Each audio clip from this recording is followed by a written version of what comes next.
another hadith. This hadith is from Imam al-Sadiq alayhi salam, in which he says, it's attributed to the Imam, "Man kana min al-fuqaha sa'inan li nafsih." If there is a faqih, a scholar, and this scholar has guarded himself. What does guarding yourself mean? You protect yourself, you don't sin. He's pious. Hafidhan li dinih, cares about his religion. He's not a person who pursues power and money. Mukhalifan ala hawa, he opposes his desire. He's not someone who follows his desires. Muti'an li amri mawlah, you really see him being obedient, following the laws of Sharia. Falil awami an yuqalliduh, and the Imam uses the word taqlid here. It's for the layman who are not experts to follow him. Now there are multiple aspects of discussion around this hadith, which is beyond the scope of this course. I just would like to focus on one objection. The hadith is very clear in its content that these qualified scholars can be followed. One objection that people are raising today is that the hadith says, فَلِلْعَوَامِ أَن يُقَلِّدُوهُ, and it did not say عَلَى الْعَوَامِ أَن يُقَلِّدُوهُ. The L in Arabic, the preposition lam in Arabic, means for. It's for the people. They have the right to. It's for them to follow him. The word ala in Arabic means on. If the Imam had said ala, it would have meant it's upon the layman to follow the scholars, meaning they have to. Because when something is on you, that means it's an obligation. But when something is for you, it means it's optional. So this hadith says it's optional to follow a scholar. The Imam is not saying you have to. Because if he wanted to say you have to, it's an obligation, he would have said, فَعَلَى الْعَوَامِ أَن يُقَلِّدُوا. But the Imam says, لِلْعَوَامِ. And there's a difference between these two types of phrasing. So then this is not proof that taqlid is wajib, it's optional. You want to do taqlid, do. You don't have to. How can we respond to this objection? Okay, so that's what I'm saying. Wouldn't that create confusion amongst many, where a person who may have some knowledge about some aspect of this world would say, well, I'm an intelligent being, I don't really have to follow marja as far as the rulings are concerned. I can make my own rulings when I just read the Quran, for example, or just thinking about it logically and using my intellect. I can come up with rulings myself. So, if you remember in the first class, when we presented the logical argument for taqlid, without even looking at the verses or the hadiths, we pretty much did address this misconception that some people have, or this objection that they have. If you're intelligent, fine. You could be, your IQ could be 200, no problem. But in order for you to follow the laws of Allah subhanahu wa ta'ala, you have to be an expert on the Quran, an expert on hadith. How do you become an expert? The Quran has over 6,000 verses. Have you read all these verses and the context for their revelation and the tafsir and what Ahlul Bayt commented on them? And if you want to know what Ahlul Bayt have commented, you at least can start with the book of Kafi, which has 16,000 narrations. Have you read those 16,000 narrations?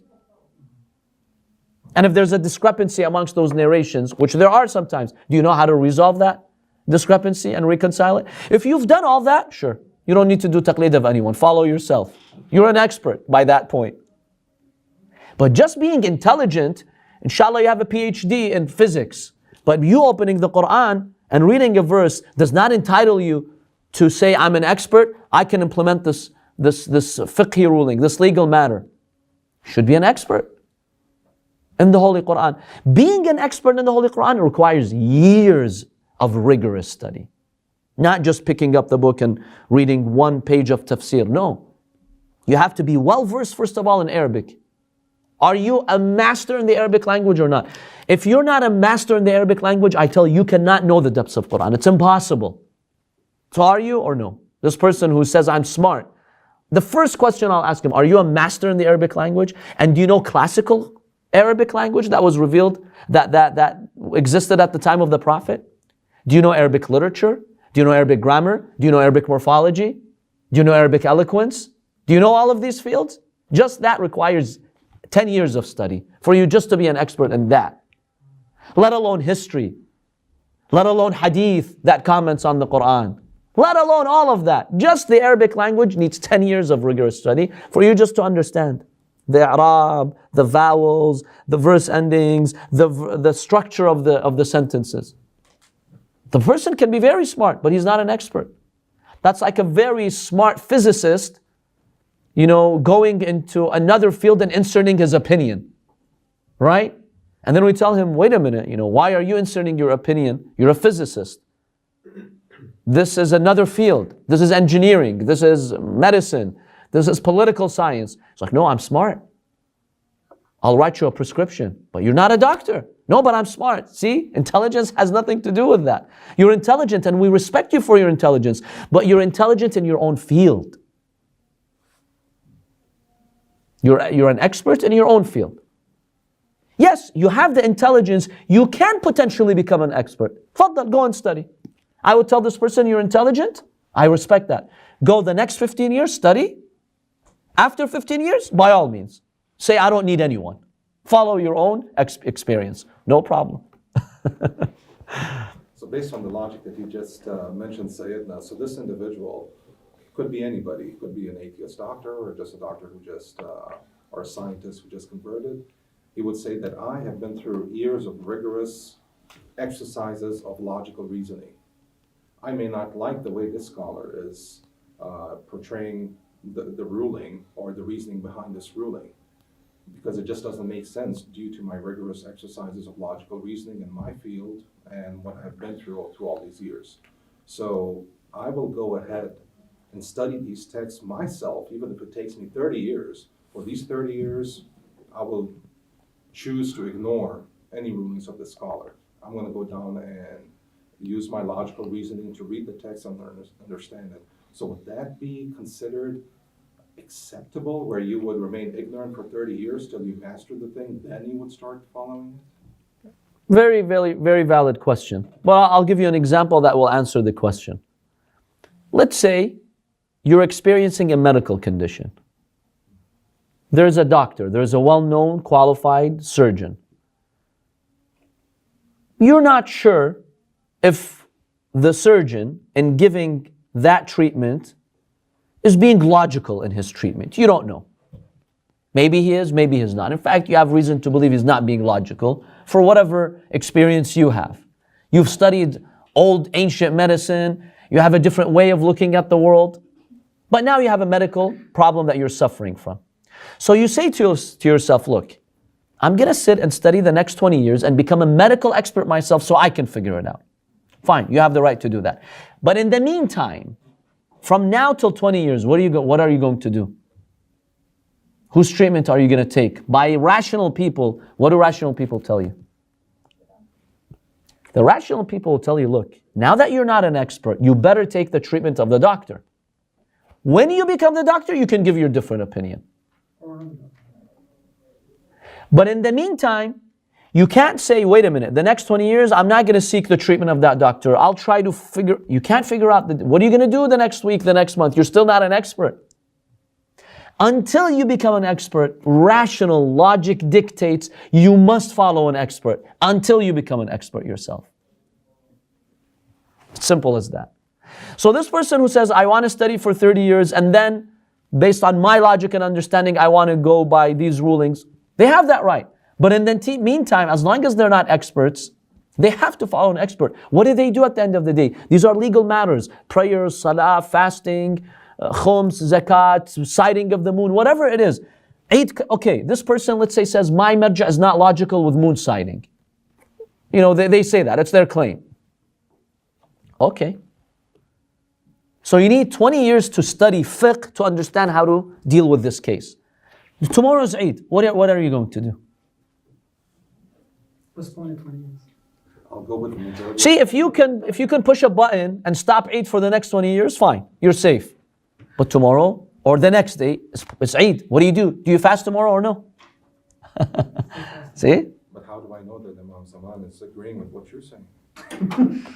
Because this is rational logic.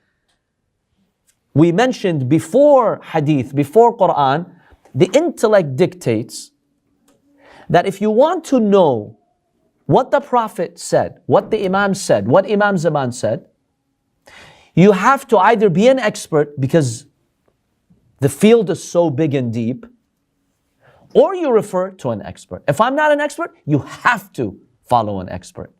This is by logic. The same logic that tells you God exists, right? The same logic that tells you God is just. He sent prophets. There's a day of judgment. There are imams who protect their religion. That same logic tells you you must refer to the experts to know what the Prophet and the Imam said. So that's pure logic. And logic supersedes everything. I mean, the one other thing that I think a lot of people discount or don't take into consideration, that as far as these scholars, when they go through the rigorous curriculum, a logical reasoning is actually a big part of that curriculum. It's not that they have left logical... Absolutely. In fact, every marja studies logic, mantiq. They are logicians, by the way. They went through all those studies. So the premises, the fallacies, the conclusions, all of that, they've mastered it. So they are logicians. But in the end, they're just using logic to understand the statements of the Imams and compare their words next to each other. Because the words of the Imams are based on logic. But they're not using their opinions here. For me to say, no, I have a different opinion or a different way of looking at logic. In the end, as we said, they're just messengers. They're just ruwat. They're just narrating, but they're experts who narrate. That's the idea here. So now in this hadith, when the Imam says, فَلِلْعَوَامِ أَن يُقَلِّدُوا, the layman can follow them. It's for them to follow them. But the Imam never said, عَلَى الْعَوَامِ, it's on them to follow them. So it's not wajib. How do you respond to this argument? We in this hadith, we're just discussing this hadith. If someone comes and tells you this hadith does not say it's wajib to do taqlid, you can if you want to. فَلِلْعَوَامِ أَن يُقَلِّدُوا, it's for them. They have the right. It doesn't say عَلَى الْعَوَامِ. It's upon the layman to follow them. How would you respond to a claim like that? I think you just answered that a few minutes ago in terms of if you have been through the rigorous science of understanding. No, but the question is, why did the Imam phrase it this way? It should have been clear. The Imam says you have to follow. Why does the Imam phrase it in a way where it says you can follow them? Why? Yes. Is it kind of like when the Quran says that it's not haram if you do the sa'i between safa? That's the first answer. Some people at the time would think that it's probably negative or haram to follow others. Because remember, we talked about how the Quran condemns blind following. So some people might confuse that with this and say, you know, maybe it's haram. Who says I have the right to follow? The Imam says, no, you can follow. The Imam words it that way in order to avoid that impression that people had. Otherwise, it's still wajib. Or like the verse of the taqsir in the salah, where Allah says, if you travel, there's no harm in you shortening your prayer. Well, it's wajib. Why does the Quran say there's no harm? Because some people thought, well, I'm skipping 2 rak'ahs, that's haram, that's going to invalidate my prayer. The Quran says, no, there's no harm in that. That's the first answer. Yes. So I think the Quran also uses this type of, logic. Correct. Could you elaborate why? Because in my mind, if Allah is saying it's wajib, then not only is it okay, it's more than okay. It's the law of God. Tilka hududullah. Right.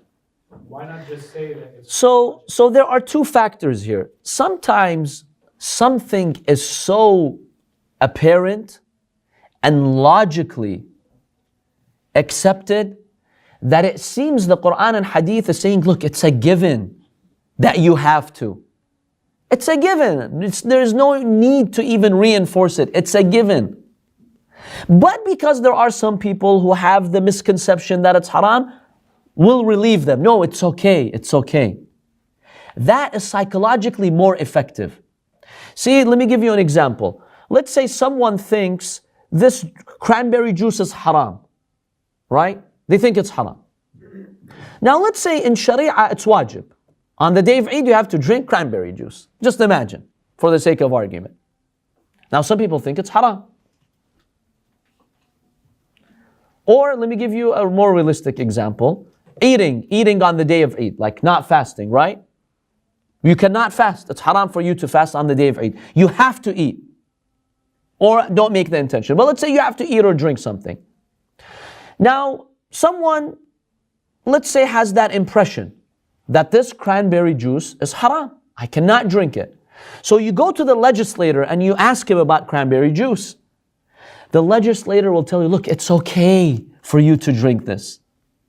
Even though it's mandatory to drink it. But he tells you, look, it's okay for you to drink it. Why would he psychologically phrase it that way? As opposed to saying, look, you have to drink this. Because us humans are not rebuttal, but we accept things differently than by force. Instead of telling you have to, well, in other areas, the legislator does say it's wajib. I mean, it's clear that you have to.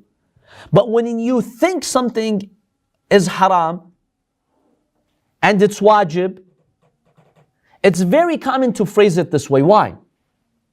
I say, like, for example, when the verse of war comes, Allah says you might dislike it, but it might be better for you. You know, and you might hate something and it's better for you, and you might like something and it's worse. So over there, it's also wajib. You mean going to war? Yeah. Yes. So Allah subhanahu wa ta'ala, when it comes, that's a good example. Going to war when the Prophet is there is wajib. You have to go and defend. Now Allah subhanahu wa ta'ala, how does He phrase it? Yes, you might hate it, but it's good for you. See, it's a convincing way to remove a misconception in your mind.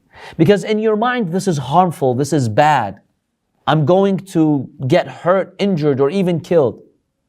So instead of Allah just saying, hey, it's wajib, it kind of comes off to some people as if the legislator doesn't care about them. No, it's wajib. Don't argue with me. Go and get killed and get injured. A more compassionate way to speak to the people is to tell them, look, we know you hate it, but it's good for you. It's a compassionate way to speak to people. And they're not just objects. No, they're your subjects. Allah cares about you. That wording psychologically gives comfort to the people, and it makes them feel that Allah is appreciating their efforts. Allah is not talking to them in a robotic way. Hey, go, that's it, end of discussion. No, Allah is compassionate with you. That's one idea over there. Now, that was the first answer about this hadith. The second answer, do you have to do taqlid or you have other options? What are the other options? Exactly, become an expert yourself. So the Imam doesn't say, you layman, you have to do taqlid. Yes, most of you have to if you're not. There are other options. One is go and become an expert yourself, and you don't need taqlid. Number two, ihtiyat. If there is an issue, I don't know if this is halal or haram. I've got three paths here. One is to do taqlid, just follow an expert, he tells you halal, halal, he tells you haram, haram. The second path, you go and become an expert and figure out if this is halal or haram. The third path is what? No, that's the second path. Go and find out yourself. What's the third path? Stay away from it. Exactly. You're like, look, I don't want to follow the marja on this issue. I'm not an expert. I'll just be cautious. It could be halal, it could be haram. I will avoid it. That way I know for sure I did not make a violation. In some areas, you can do ihtiyat. But if you essentially cross option A and option B, and if you're doing ihtiyat with everything, then wouldn't you essentially become a depressed individual by staying away from everything? Yes. That the hadith has warned people of a consequence like that, right? But the idea of this hadith is there are some cases you'd like to do ihtiyat, no problem. Yes, for you to do ihtiyat in every ruling, that's impractical. And you will be burdening yourself. Allah does not want you to be burdened to that level, to that degree. But you don't have to follow a scholar in every single ruling. Either be an expert or do ihtiyat in some cases. That's fine. That's acceptable. But as far as what you mentioned, ihtiyat goes, Sayyidina, 5 people can define ihtiyat differently. So how can you... See, there are some complex situations where even the maraja would disagree on the method of ihtiyat. Like let's say I don't know the qibla here. You're stuck in a place, it's dark, you have no compass, you have no way of knowing the qibla. Do you pray in 4 directions? Do you pray in 3 directions, like some scholars say? That's not an area where I insert my opinion. It's just the clear examples. I'll give you an example. Tomorrow is Eid or not? Let's say the person says, look, this is such a confusing matter. I don't want to follow any marja in this issue. But I'm not an expert either. What's the third path? How do you do ihtiyat? It's very simple. No, you can't fast. Fasting on Eid is haram if it's potentially Eid. No. See, if one marja is saying tomorrow is Eid, the other marja is saying it's not Eid, based on their fatwa, right? So the person says, look, I've got these maraja, I think they're equally knowledgeable, I'm just confused, I don't know which one to follow, I don't want to follow anyone, I'm not an expert. Travel. At Fajr, be traveling. At Fajr. That way you don't make the niyyah of Eid, because you're traveling and a traveler cannot fast. So at 6 a.m., be in Ann Arbor, be in Toledo. So when the Fajr sets in, you're not making the niyyah. That's one way to do ihtiyat. Now that's burdensome.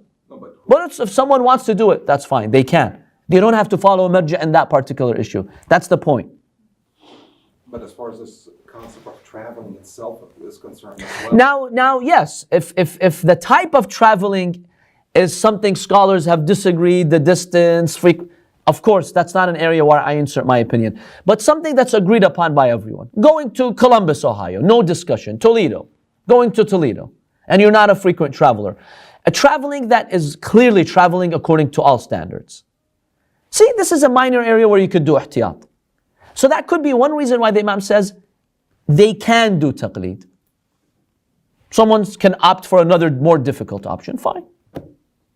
If they want to bring that upon themselves, that's up to them. It's not the ideal thing to do, but it's a way out.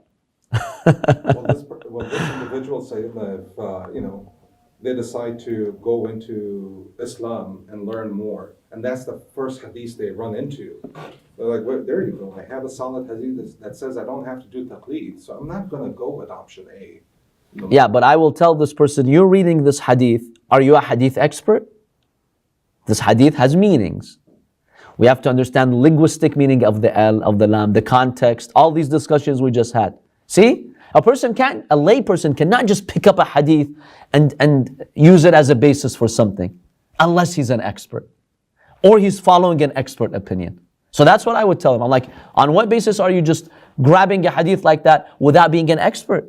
This is a science, see? It's the science of hadith. You can't just pick up a medical expression in some book and say, oh, I'll go by this expression. Well, you need an expert to tell you what this expression is about. So that's not valid for a person to do that. They need to ask an expert, okay, what does this hadith mean? How can it be applied? What are these other two options? This requires an understanding of the world of hadith and putting the hadiths next to each other. Okay, the person says, I'll go by this hadith. What if I tell this person, this hadith is contradicted by another hadith? Have you examined the hadith that disqualifies this hadith? Or, who said the sanad, the chain of this hadith is valid? Have you done that? See, you need an expert. Well, this person. That's the idea here. Well, this person could have gone to the scholar A, who is well respected in the community, and asked that individual, is this hadith valid? And that scholar says, yes, it is absolutely valid. Bam. It's valid, okay, meaning the chain of narration is valid, maybe the scholar's saying, but what about the depth of the hadith? What is the meaning of the hadith, the content of it? Okay, it's a valid hadith, what does it mean? I would tell this person, to know what the hadith means, you need to consult an expert. So, you get the idea.